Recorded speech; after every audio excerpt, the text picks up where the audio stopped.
This is a rough sketch of what we're making today. So here's where the koala is going to be.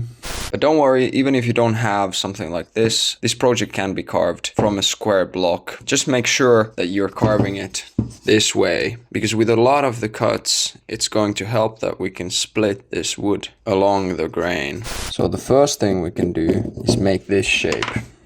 For that, we can continue the lines from the top to the sides, and now all that's left is removing the excess. It's easiest to start from these corners, and if you have problems with this, then it's very likely that you have a piece of wood that's unnecessarily hard. This process is going to be a lot easier with a soft enough wood. For example, this one that I'm using here is European aspen. The easiest way to make this cut is if you're able to support your hand on a table and then just make the cut by twisting your hand like this. If you have to do this, there's not as much control, so be careful.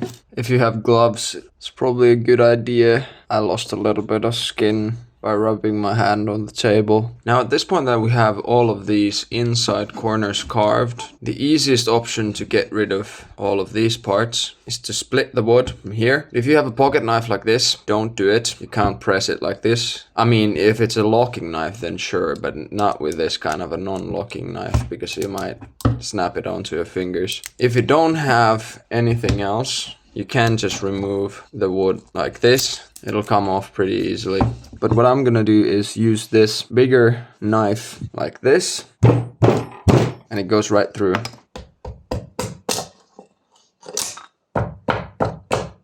That's pretty good. The next thing then is creating all these height differences. I'm gonna make this one the tallest one. This one right here is going to be the shortest one, but I don't want to make it too short yet.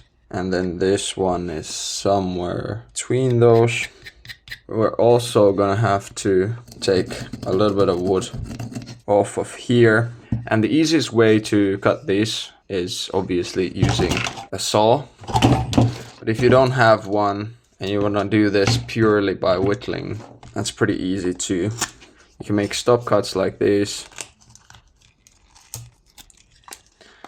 and rough cuts like these. And this will definitely get the job done.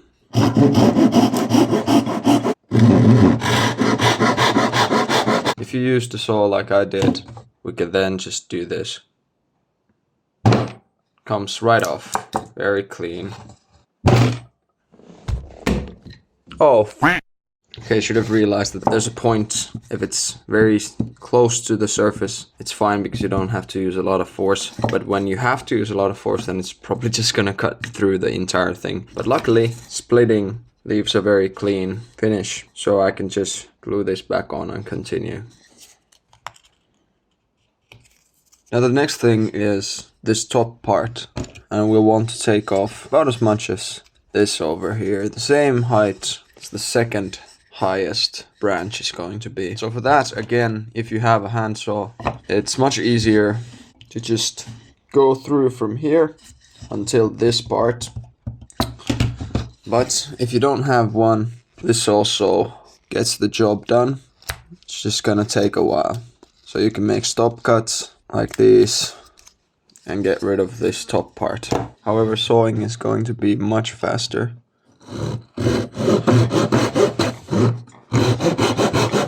This is what we'll want to make first.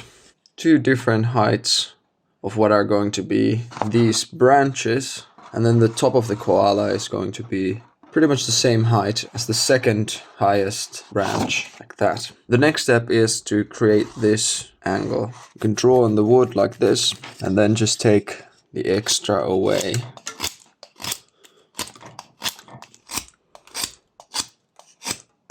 Now at the same time that I'm doing this, I'm also rounding these a little bit. In my opinion, this is a safer way to get the shape of the branches, because you can get a better idea of what the actual shape is going to be like, instead of just creating a flat shape. You'll have to remember that these branches are going to need to meet in the middle, which means that they'll have to get significantly more tilted we're looking for something almost like this. So once it's starting to look something like this, we'll have to get rid of this narrowing issue over here, which means that we'll take away a little bit of the wood on the sides of these branches. Just be careful not to puncture this middle part too much, because we'll need most of this for the actual koala. It's good to test from time to time that you're not going to make this area too small, because that might result in a very unstable figure. So the main thing we're looking for here is to make this transition smooth on all of the branches. Now this next part over here can be a little bit challenging to perceive at this point. So for example, I have some of these cracks here still, and to get completely rid of them I'll have to cut the base of the branch even further to here, but without the general shape of the branch it's going to be a little bit tricky to perceive, which is why we're going to do a little bit of this first. So here is where the koala is going to be, and the branches can go like that and like that.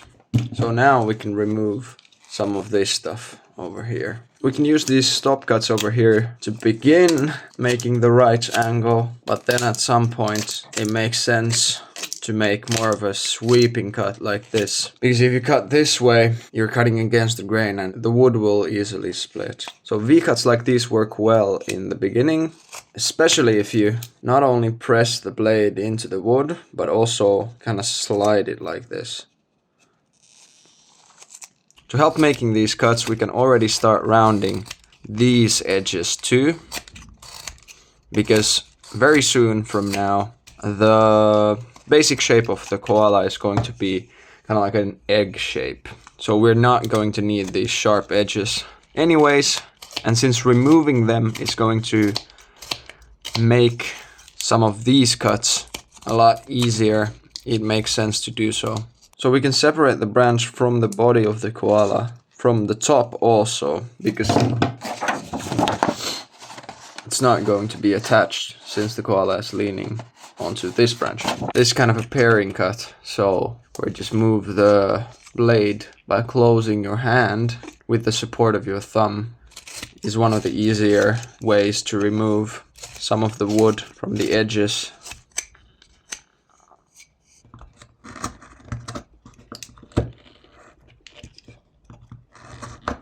Okay, so now that we understand these angles a little bit better, we can continue with these bottom parts and we can try to make them smooth if you still have some of these cuts over here.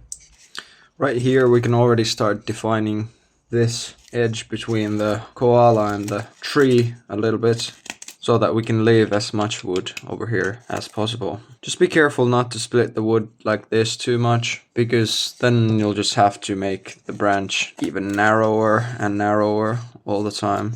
That being said, if possible, it's better to try to cut a little bit sideways like this instead of directly against the grain, because then you'll be able to avoid some of those splits. Now we'll just want to define these edges and make the bottom of the tree a little bit smoother. So like this, with these tiny sweeping cuts that don't go directly against the grain sideways, we can get a pretty nice finish like that. And then when it comes to these sides that you can't really make like that, you can switch it to a pairing cut version of the sweeping cut like this.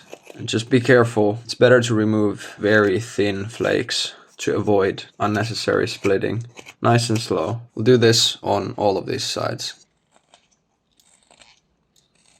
Okay, now that these parts are pretty smooth, we'll want to take all of these edges off from where the koala is going to be. So this is going to be like an egg shape leaning over to the tallest branch.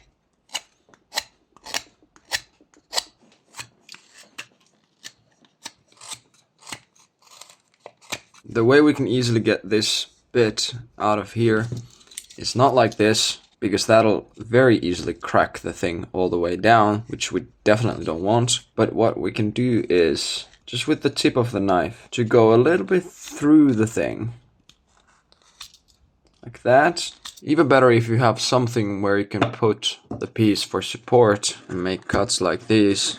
It's very stable and you'll get through in no time. After that we can just split it from here like that and it comes off pretty nicely. And then we'll do that same thing again right up until that point where it seems like it's good enough for now. Okay, I'd say that's pretty decent for now. This will help us round out this edge and make it a little more tilted to this direction like that. We'll need to remove this part. Okay, this is good for now. So we have this roundish shape in the middle and then the 3 branches like this. Now what we have to do next is try to figure out the basic features of the koala. Okay, so something like this. You can define it a little better later. Now we just need to make a small cut right here.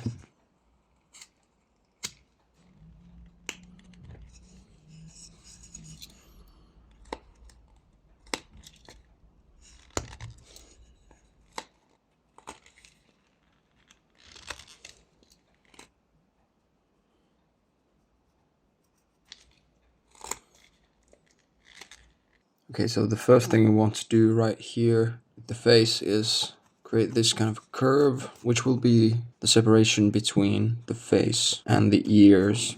And for that we can use these V-cuts.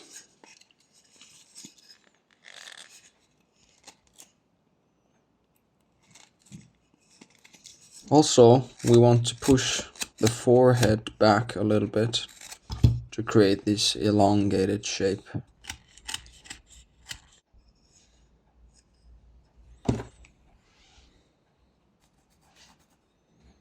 Now that there's this basic curved shape of the face, we'll need to take a little bit out of here so that the face is deep enough, not only like this, but also like this.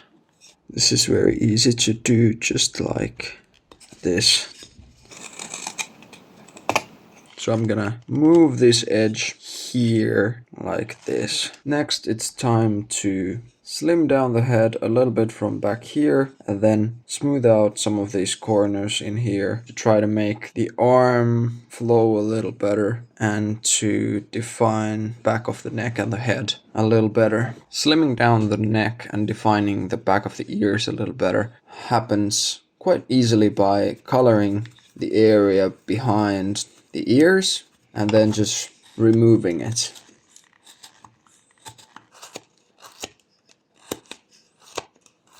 This process can be repeated many times. Something like that is good enough for now. It's time to define the other ear somewhere there.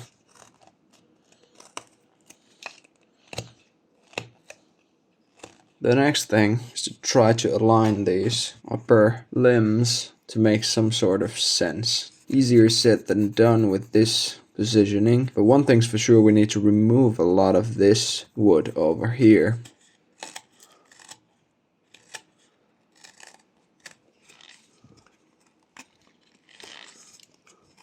That's getting there. And then this needs to go into the shoulder somewhere here. So we need to remove some wood from here too.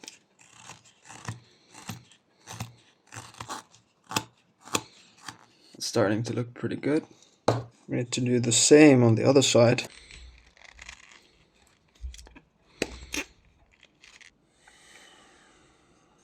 At this point, we have to remember that the koala's body is directed this way and just the head is turned, which means that all the rest, apart from the head and a little bit of the twisting of the neck, everything should be somewhat symmetrical, not necessarily in terms of positioning, because the limbs can be in different positions, in terms of length of the limbs and the mass of everything on both sides should be pretty much equal. And that's what we're trying to fix next.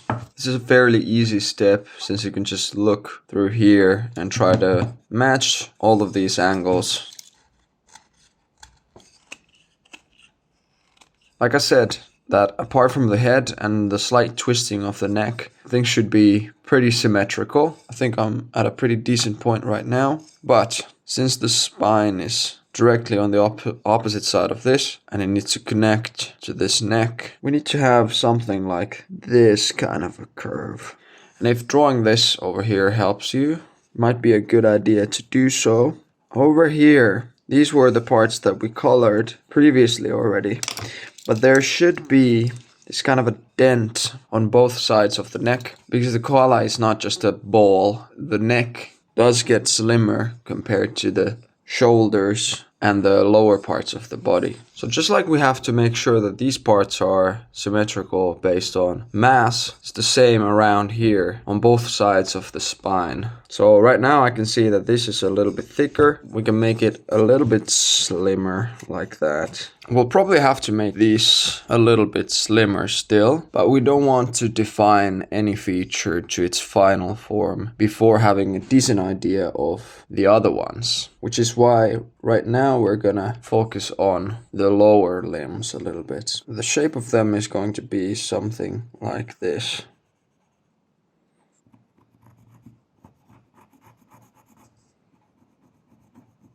And again, we have to make sure that these parts are symmetrical. So the knee is over here and it's over here on the other side too. And then we can carve this with the tip of the blade like that. And then just remove some of this excess from here. So the way we'll carve these legs is that we'll make this V-cut with the tip of the blade. So carving from an angle like this from both sides. Just be careful not to cut too deep into the branch. Pretty much the same thing is gonna be done over here. Okay, so something like this is good enough for now. Next we'll emphasize some of these dents to create an even more of a 3D shape to the limbs. So between the armpit and the leg, there's gonna be a deeper crease here and here, like that. Same thing is gonna happen over here. And of course, on the other side too.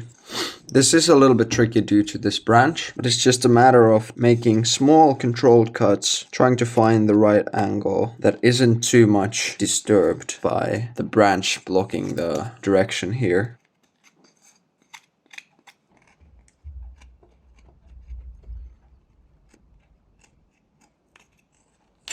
Okay, now that we've made these creases over here, it changes the shape of the back too. And this is the reason why we refine all of the different body parts kind of back and forth at the same time. Because now that we carved this, there's a weird little angle here that changes the shape of the back into an unnatural shape. There's like a corner over here, and we'll need to take off a little bit of this extra wood. The same thing is happening on the other side. There's too big of a bump. There's a bunch of other places where we could make this kind of a extra dent to define the shapes a little better. One of them is over here. An even more significant one is over here due to the twisting of the body, where the ear comes directly on top of this arm, whereas here it's kind of like over the shoulder blade. So we'll need to remove wood from here, also a little bit from here, and then we can also define these edges now a little better by again making these deeper creases like over here and here. This is a slightly more difficult cut because it's kind of like a curved V cut. We've done a little bit of those before, but they were very slightly curved. This one is a lot more aggressive, so I suggest to not cut too big of a chunk at a time, but kind of feel it a little bit first.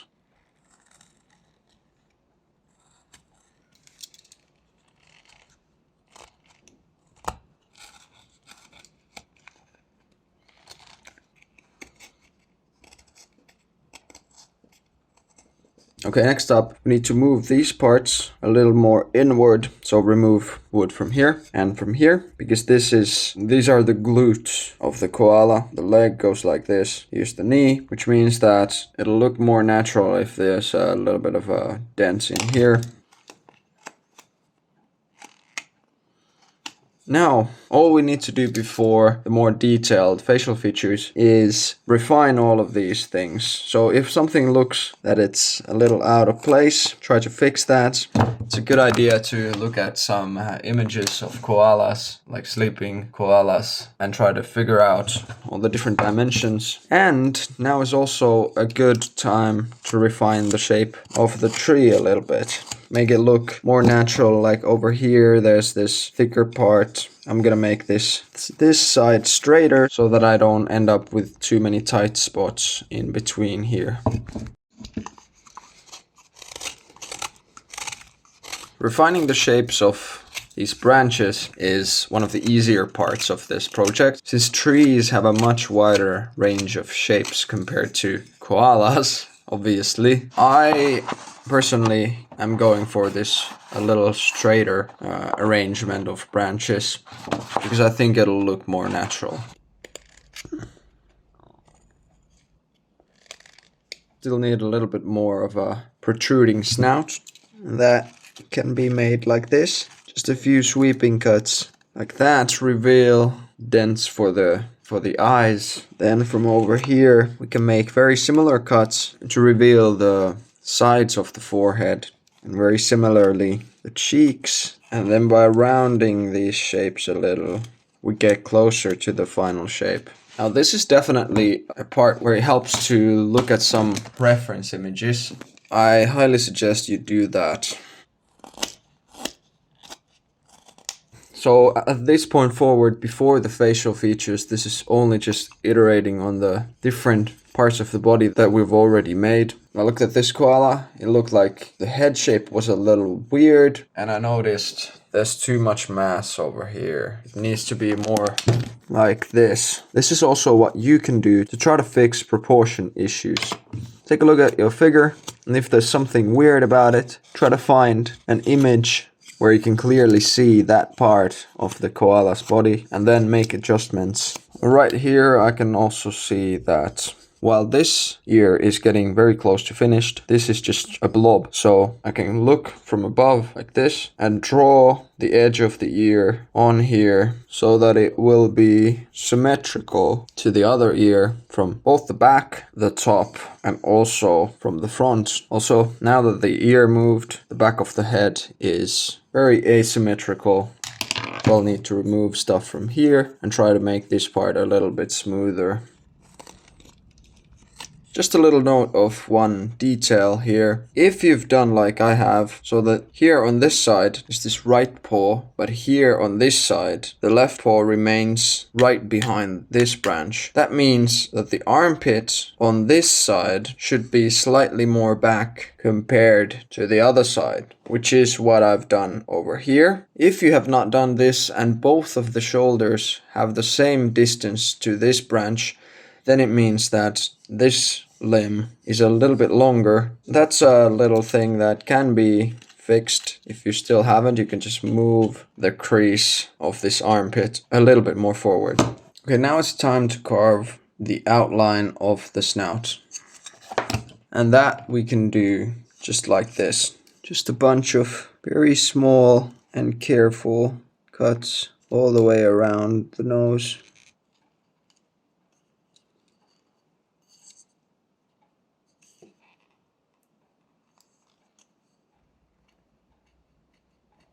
We'll come back to that, but first we'll need to carve 2 indents like this.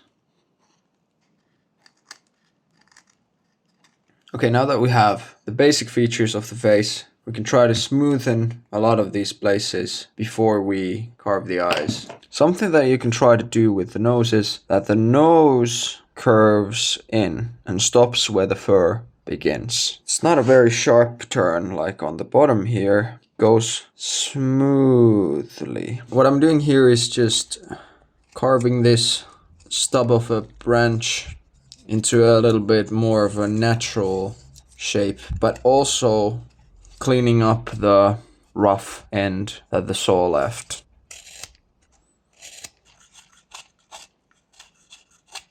There are some places that are quite difficult to cleanly finish, like this one. Well, that is mostly just because this is in the way. And since it's just a branch, it doesn't matter if it's a little bit shorter, for example. So that's what I'm gonna do. I'm gonna take a little bit off of this. Now it's much easier to clean this up a little bit. Here I'm just adding a few cracks on the branches to make them a little bit more interesting and realistic looking. This is something that you can just randomly place around the edges of these branches.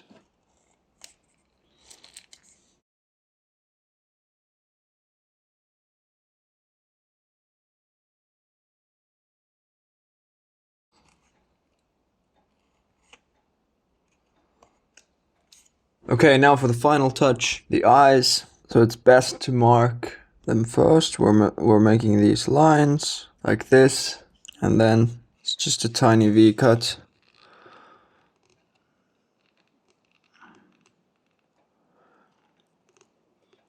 Tiny V cut that barely removes the color left by the pencil, like that.